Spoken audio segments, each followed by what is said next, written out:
Once upon a time, Buddha was walking with a disciple. They had both taken celibacy vows. They vowed not to marry or to be in the company of female friends. They were not allowed to even talk to women. They had decided that this was the path to God. They wanted to focus on enlightenment. The disciple and Buddha were traveling from one village to the other, through a dense forest filled with animals and birds. Buddha was explaining to the disciple the purpose and meaning of life. They came across a river. The river was deep, and the currents were fast. The Buddha and the disciple were very strong swimmers and decided they could swim across to the other side of the riverbank.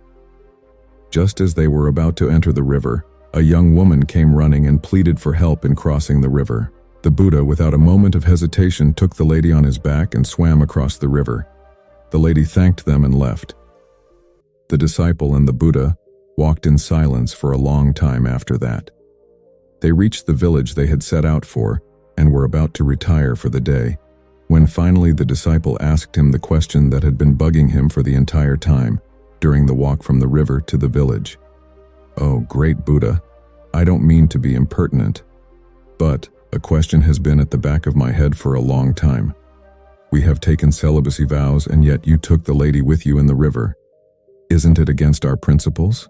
The Buddha laughed and explained, "Son, I left the lady at the bank when I helped a fellow human in need.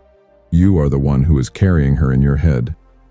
The disciple finally realized that it wasn't the exact words of the vow that matter, but the spirit, and that our thoughts are a bigger burden than any other physical burden we may have.